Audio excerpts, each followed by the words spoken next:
ओम शांति। आज 8 जून 2022 के बाबा के अनमोल मधुर महावाक्य सुनेंगे।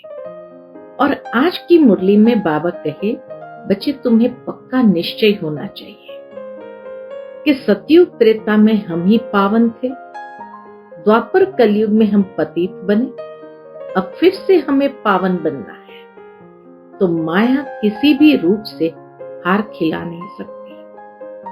साथ ही साथ बाबा कहे, बच्चे तुम्हें अशरीरी होकर बाप को याद करने का अभ्यास पक्का करना है, क्योंकि जितना जितना अशरीरी होकर बाप को याद करेंगे कि माया के ऊपर भी विजयी होंगे और साथ ही साथ विकर्मों को भी विनाश करेंगे। इसीलिए बाबा कहे, बच्चे अशरीरी बनने का अभ्यास करते चलो, आत्मा पावन भी होती जाएगी और माया जीत भी बनते जाएंगे। सुनते हैं बाबा के मधुर महावाक्य।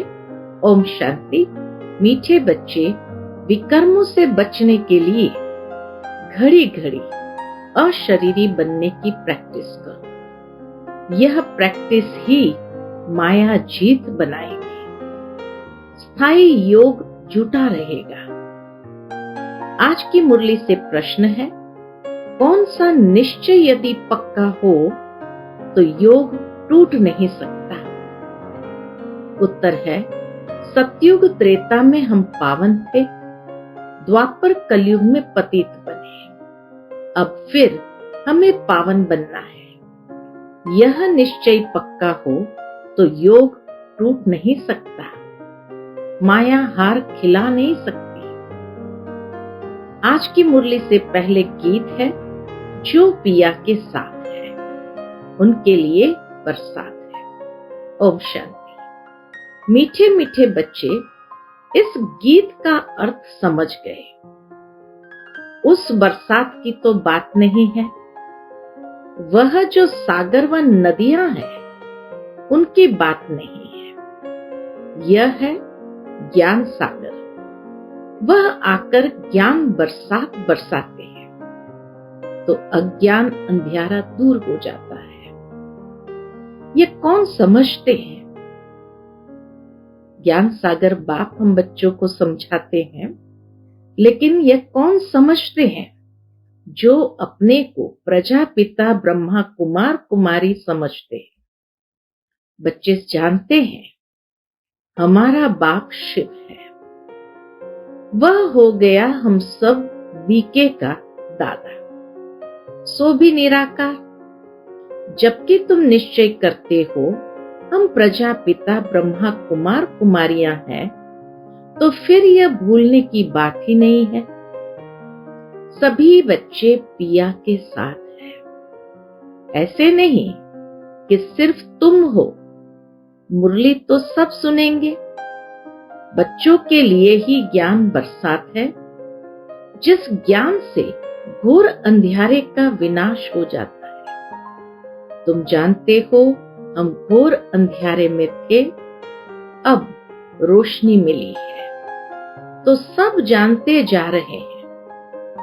परम पिता परमात्मा की बायोग्राफी को तुम जानते हो। जो शिव बाबा की बायोग्राफी को नहीं जानते वह हाथ उठाओ। बाबा कहे, जो शिव बाबा की बायोग्राफी को नहीं जानते वह हाथ उठाओ। सब जानते हैं परमात्मा की जीवन कहानी, सो भी एक जन्म की नहीं। शिव बाबा की कितने जन्मों की बायोग्राफी है तुमको मालूम है? पूछते बाबा, शिव बाबा की कितने जन्मों की बायोग्राफी है तुमको मालूम है? तुम जानते हो शिव बाबा का इस ड्रामा में क्या पार्ट है। आदि से अंत तक उनको और उनकी बायोग्राफी को जानते हो। बरोबर भक्ति मार्ग में जो जिस भावना से भक्ति करते हैं उनका एवजा मुझे देना होता है। तो भक्ति मार्ग से द्वापर से बाबा का पाठ आरंभ होता है। वह चैतन्य तो है नहीं, साक्षात्कार मैं ही कराता हूं। जिसमें भावना होती है और भक्ति करते हैं। जैसे गणेश जी की भक्ति किया या शिव शक्तियों की भक्ति किया, बाबा के उस समय वो चैतन्य में तो है नहीं, तो बाबा को कितना कार्य करना पड़ता है। सबको साक्षात्कार मैं ही कराता हूं। तुम जानते हो, आधा कल्प भक्ति मार्ग चलता है। भक्ति की मनोकामनाएं पूरी हुई, अब फिर बच्चे बने हैं, उनको तो जरूर वर्षा मिलेगा। तो संगम युग पर सब बच्चों की सेवा में बाबा आ जाते हैं, सब बच्चों को वर्षा देते हैं। बाप बच्चों को वर्षा देते हैं। ये कायदा है। तुम्हारा अभी सदगति तरफ मुख है। तुम मूल वतन, सूक्ष्म वतन, स्थूल वतन को जानते हो। कौन इस बेहद ड्रामा में मुख्य एक्टर्स है?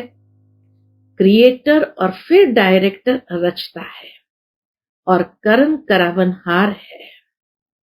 शिव बाबा इस ड्रामा के क्रिएटर और फिर डायरेक्टर रचता है और फिर करण करावनहार भी है। डायरेक्शन देते हैं ना, पढ़ाते भी है। संगम पर भी बाबा को कितना कार्य करना पड़ता है। कहते हैं मैं तुमको राजयोग सिखाने आया हूं। यह भी कर्म करना हुआ ना। जब बाबा राजयोग सिखाते हैं तो यह भी बाबा को कर्म करना हुआ ना, और कराते भी है। आधा कल्प तुम माया के वश असत्य कर्तव्य करते आए हो। यह है हार जीत का खेल। ये ड्रामा है ही माया से हार और माया से जीत का खेल। माया तुम्हारे से असत कर्तव्य कराती आई है। असत कर्तव्य कराने वाले को भगवान कैसे कह सकते हैं? भगवान कहते हैं मैं तो एक ही हूं जो सबको सत कर्म करना सिखलाता। अभी सबकी कयामत का समय है। सबको कब्र से जगाना है। यह सब कब्र दाखिल है। बाप आकर जगाते हैं। मौत सामने खड़ा है। शिव बाबा ब्रह्मा तन द्वारा हमको सब समझा रहे हैं। इस वक्त शिव बाबा ब्रह्मा तन द्वारा हमको सब समझा रहे हैं। तुम सबकी बायोग्राफी, शिव बाबा की भी बायोग्राफी जानने वाले बन गए हो तो ऊंच ठहरे ना। जो शास्त्र बहुत अध्ययन करने वाले होते हैं उनके आगे न जानने वाले माथा टेकते हैं। तुमको माथा नहीं टेकना है बिल्कुल सहज बात। बच्चे समझते हैं हम मूल वतन शांति धाम के रहवासी बनेंगे, फिर सुख धाम में आएंगे। अभी हम प्रजापिता ब्रह्मा कुमार कुमारी हैं। शिव बाबा के हम पौत्रे हैं। शिव बाबा को याद करने से हमको सुख का वर्षा मिलेगा। तुम बच्चों को निश्चय है। किस बात का निश्चय है? कि हम पवित्र थे, फिर पतित बने, अब फिर हमें पावन बनना है। अगर निश्चय नहीं होगा तो योग भी नहीं लगेगा। निश्चय होना जरूरी है। अगर निश्चय नहीं होगा तो योग भी नहीं लगेगा, पद भी नहीं पा सकेंगे। पवित्र जीवन तो अच्छी है ना। कुमारियों का बहुत मान है क्योंकि इस समय तुम कुमारियां बहुत ही सर्विस करती हो ना। अभी तुम पवित्र रहती हो। अभी की पवित्रता भक्ति मार्ग में पूजी जाती है। अभी बाबा कहे ब्रह्मा कुमार कुमारियां है तो पवित्र बनती है, लेकिन अभी की पवित्रता भक्ति मार्ग में शिव शक्तियों के रूप में पूजी जाती है। यह दुनिया तो बड़ी गंदी है। कीचक की कहानी है ना। मनुष्य बहुत गंदे विचार रख कर आते हैं, उनको कीचक कहा जाता है। इसलिए बाबा कहते हैं बड़ी संभाल रखनी है। बहुत गंदी कांटों की दुनिया है। तुमको तो बहुत खुशी होनी चाहिए। हम शांति धाम में जाकर फिर सुख धाम में आए। हम सुख धाम के मालिक थे, फिर चक्र लगाया है। यह तो निश्चय होना चाहिए ना। अशरीरी बनने की आदत डालनी है, नहीं तो माया खाती रहेगी। योग टूटा हुआ रहेगा, विकर्म विनाश नहीं होंगे। कितनी मेहनत करनी चाहिए याद में रहने की। याद से ही एवर हेल्दी बनेंगे। जितना हो सके अशरीरी बन बाप को याद करना है। मुख्य बात है, बाबा कहे जितना हो सके अशरीरी बन बाप को याद करना है। हम आत्माओं को बाप परम पिता परमात्मा पढ़ा रहे हैं, कल्प कल्प पढ़ाते हैं, राज्य भाग्य देते हैं। तुम योग बल से अपनी राजधानी स्थापन करते हो।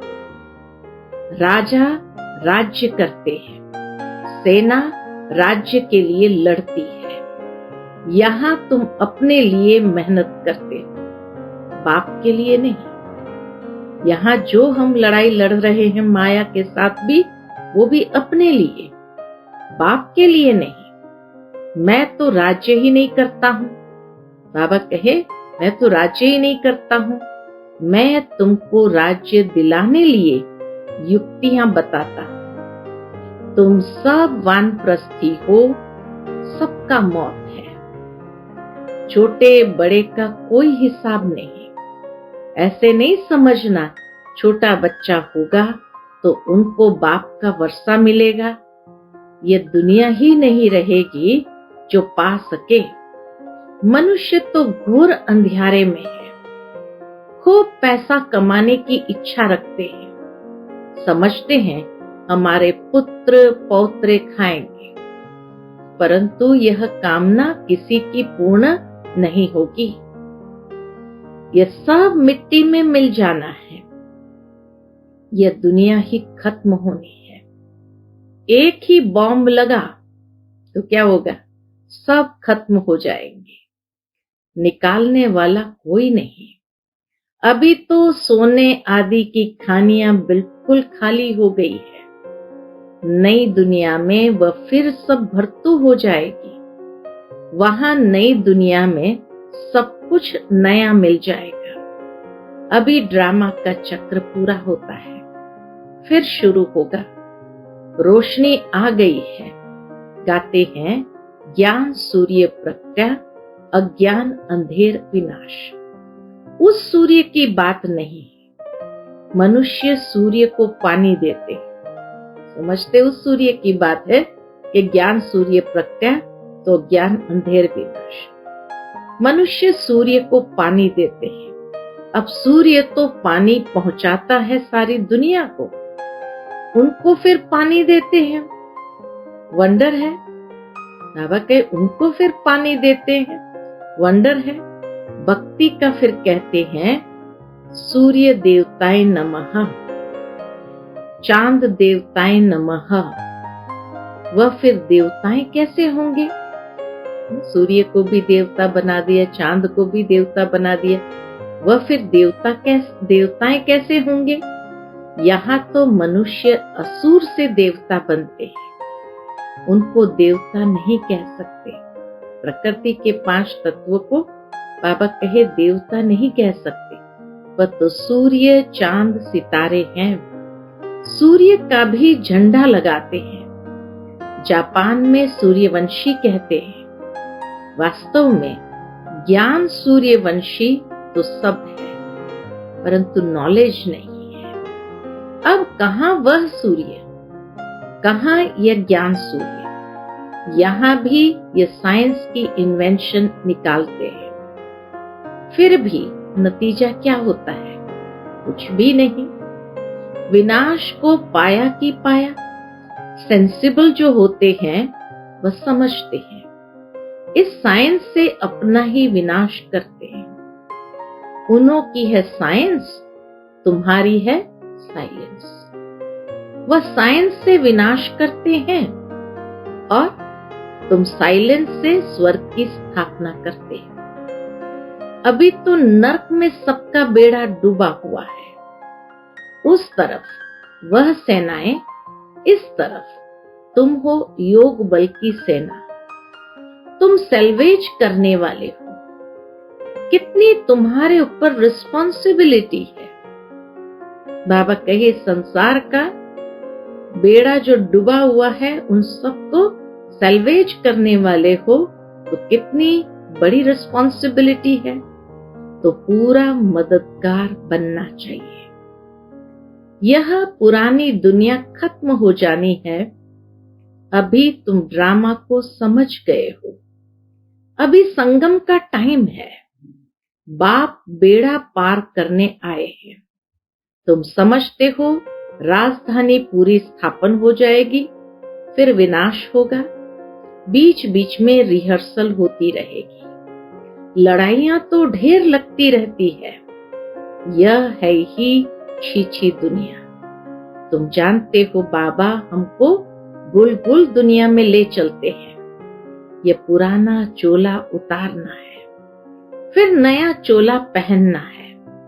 यह तो बाप गारंटी करते हैं कि हम कल्प कल्प सभी को ले जाता। इसीलिए मेरा नाम कालों का काल महाकाल रखा है। बाबा कहे मैं सभी को ले जाता हूं, इसीलिए मेरा नाम कालों का काल महाकाल रखा है। पतित पावन रहम दिल भी कहते हैं। तुम जानते हो हम स्वर्ग में जाने का पुरुषार्थ कर रहे हैं। वह भी कैसे? श्रीमत पर। हम स्वर्ग में जाने का पुरुषार्थ कर रहे हैं श्रीमत पर। बाबा कहते हैं मुझे याद करो तो मैं तुमको स्वर्ग में भेज दूंगा। साथ साथ शरीर निर्वाह भी करना है। कर्म बिना तो कोई रह न सके। कर्म संन्यास तो होता नहीं। स्नान आदि करना यह भी कर्म है ना। कर्म बिना तो कोई नहीं रह सकता है। तो बाबा कहे स्नान आदि करना यह भी कर्म है ना। पिछाड़ी में सब पूरा ज्ञान लेंगे। सिर्फ समझेंगे कि यह जो कहते हैं कि शिव बाबा पढ़ाते हैं ये ठीक है। निराकार भगवान वाच वह तो एक ही है। इसीलिए बाबा कहते रहते हैं सबसे पूछो निराकार शिव से तुम्हारा क्या संबंध है। सब ब्रदर्स है तो ब्रदर्स का बाप तो होगा ना। नहीं तो कहां से आए। गाते भी है तुम माता पिता हम बालक तेरे। यह है बाप की महिमा। बाप कहते हैं मैं ही तुमको सिखलाता हूं। तुम फिर विश्व के मालिक बनते हो। यहाँ बैठे भी शिव बाबा को याद करना है। इन आंखों से तो शरीर को देखते हैं, बुद्धि से जानते हैं हमको पढ़ाने वाला शिव बाबा है। जो बाप के साथ है उसके लिए ही ये राजयोग और ज्ञान की बरसात है। पतितों को पावन बनाना ये बाप का काम है। ये ज्ञान सागर वही है। तुम जानते हो हम शिव बाबा के पोत्रे ब्रह्मा के बच्चे हैं। ब्रह्मा का बाप है शिव। वर्षा शिव बाबा से मिलता है। याद भी उनको करना है। अभी हमको जाना है विष्णुपुरी। यहां से तुम्हारा लंगर उठा हुआ है। शूद्रों की बोट खड़ी है। बाबा कहे हमारा तो इस पुरानी दुनिया से लंगर उठा हुआ है। शूद्रों की बोट नाव खड़ी है। तुम्हारी बोट चल पड़ी है। अभी तुम सीधा घर चले जाएंगे। पुराना कपड़ा सब छोड़ जाना है। अभी यह नाटक पूरा होता है। अब कपड़ा उतार जाएंगे अपने घर। अच्छा, मीठे मीठे सिकिलते बच्चों प्रति माता पिता बाप दादा का याद प्यार और गुड मॉर्निंग।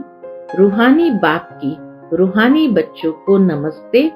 हम सब रूहानी बच्चों की रूहानी माता पिता बाप दादा को याद प्यार, गुड मॉर्निंग और नमस्ते।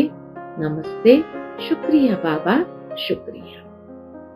आज की मुरली से धारणा के लिए मुख्य सार है, पहली पॉइंट, कोई भी असत कर्म नहीं करना है। मौत सामने खड़ा है, कयामत का समय है, इसलिए सबको कब्र से जगाना है। पावन बनने और बनाने की सेवा करनी है। दूसरी पॉइंट, इस छीछी दुनिया में कोई भी कामनाएं नहीं रखनी है। सबके डूबे हुए बेड़े को सैल्वेज करने में बाप का पूरा मददगार बनना है। आज का बाप दादा का मधुर वरदान हम बच्चों के प्रति है, योग के प्रयोग द्वारा हर खजाने को बढ़ाने वाले सफल तपस्वी भव। योग के प्रयोग द्वारा हर खजाने को बढ़ाने वाले सफल तपस्वी भव। बाप द्वारा प्राप्त हुए सभी खजानों पर योग का प्रयोग करो। बाबा द्वारा जो खजाना मिला है उन सब खजानों पर योग का प्रयोग करो। खजानों का खर्च कम हो और प्राप्ति अधिक हो, यही है प्रयोग। जैसे समय और संकल्प श्रेष्ठ खजाने हैं। उदाहरण के लिए बाबा कहते हैं, जैसे समय और संकल्प श्रेष्ठ खजाने हैं, तो संकल्प का खर्च कम हो लेकिन प्राप्ति ज्यादा हो। जो साधारण व्यक्ति 2-4 मिनट सोचने के बाद सफलता प्राप्त करते हैं, वह आप 1-2 सेकंड में करो। कम समय कम संकल्प में रिजल्ट ज्यादा हो, तब कहेंगे योग का प्रयोग करने वाले सफल तपस्वी। आज का स्लोगन है, अपने अनादि आदि संस्कार स्मृति में रख सदा अचल रहो। अपने अनादि आदि संस्कार स्मृति में रख सदा अचल रहो। फिर मातेश्वरी जी के अनमोल महावाक्य है, कांटों की दुनिया से ले चलो फूलों के छांव में। गीत है, इस कांटों की दुनिया से ले चलो फूलों की छांव में। अब यह बुलावा सिर्फ परमात्मा के लिए कर रहे हैं। जब मनुष्य अति दुखी होते हैं तो परमात्मा को याद करते हैं। परमात्मा इस कांटों की दुनिया से ले चल फूलों की छांव में। इससे सिद्ध है कि जरूर वह भी कोई दुनिया है। अब यह तो सभी मनुष्य जानते हैं कि अब का जो संसार है वो कांटों से भरा हुआ है, जिस कारण मनुष्य दुख और अशांति को प्राप्त कर रहे हैं। और याद फिर फूलों की दुनिया को करते हैं, तो जरूर वह भी कोई दुनिया होगी जिस दुनिया के संस्कार आत्मा में भरे हुए हैं। अब यह तो हम जानते हैं कि दुख अशांति ये सब कर्म बंधन का हिसाब किताब है। राजा से लेकर रंक तक हर एक मनुष्य मात्र इस हिसाब में पूरा जकड़े हुए हैं। इसलिए परमात्मा तो खुद कहता है, अब का संसार कलयुग है, तो वो सारा कर्म बंधन का बना हुआ है और आगे का संसार सतयुग था, जिसको फूलों की दुनिया कहते हैं। अब वो है कर्म बंधन से रहित जीवन मुक्त देवी देवताओं का राज्य, जो अब नहीं है। अब यह जो हम जीवन मुक्त कहते हैं, तो इसका मतलब यह नहीं कि हम कोई देह से मुक्त थे। उन्हों को कोई देह का भान नहीं था। देह से मुक्त नहीं थे, लेकिन देह का कोई भान नहीं था। मगर वो देह में होते हुए भी दुख को प्राप्त नहीं करते थे।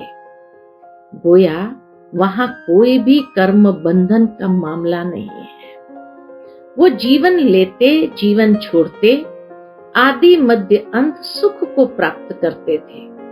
तो जीवन मुक्ति का मतलब है जीवन होते कर्मातीत।